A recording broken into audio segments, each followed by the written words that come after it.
After long time ஒரு சூப்பரான சொதப்பலான chicken biryani தான் செஞ்சுருக்கேன். Good evening guys. ஆக்சுவலாக சொல்லணும்னா பிரியாணி என்னமோ டேஸ்ட்டாக தான் இருந்துச்சு. ஆனால் அதில் அங்கனே சின்ன சின்ன சொதப்பல்கள். அந்த விஷயத்த அப்புறம் சொல்கிறேன். பிரியாணி சாப்பிட்டு ரொம்ப நாள் ஆச்சுன்னு தோணுச்சா, சரி ஓகே அதை ஏன் விடணும், இன்றைக்கே செஞ்சிடலாம் அப்படின்ட்டு மார்னிங்கே போயிட்டு இந்த பாஸ்மதி ரைஸு திங்ஸ் எல்லாம் வாங்கிட்டு வந்துட்டேன். செய்கிறேன் நல்லா பாஸ்மதி ரைஸில் உதிரி உதிரியாக பொலன்னு செய்யலாம்னு நினச்சேன். அதுதான் நான் இருக்கிறதுலே பெரிய பண்ண தப்பு. ஃபஸ்ட்டு ஒரு சின்ன மிஸ்டேக் என்னென்னா, நான் சிக்கன் வாங்கிட்டு வர சொல்லையில் பிரியாணிக்குன்னு சொல்ல மறந்துட்டேன். அதுலேயும் அந்த கடைக்காரங்க எப்பவும் விட இன்னைக்கு அநியாயத்துக்கு மோசமாக ரொம்ப குட்டி குட்டியாக நறுக்கி கொடுத்துருந்தாங்களா.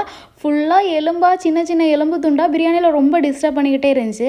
அதெல்லாம் கூட பரவாயில்ல. நான் ஃபஸ்ட்டே இந்த பாஸ்மதி ரைஸை வேற ஊற வச்சுட்டேன்னா, அது வேற ரொம்ப ஊறி எனக்கு வேற தண்ணி எவ்வளோ ஊற்றணும்னு தெரியாமல் நான் பாட்டுக்கு ஊற்றி அது நல்லா குழஞ்சி பொங்கல் மாதிரி ஆகி, அப்புறம் குக்கரில் இருந்து சூடாக இருக்குன்னு சொல்லி ஒரு குண்டானில் கொட்டி திருப்பி அதை ஒரு தட்டில் கொட்டி ஃபேன் காற்றுல வச்சு கடைசி வரைக்கும் என்னமோ ஃபைனலாக குழஞ்சி பொங்கல் மாதிரி தான் இருந்துச்சு.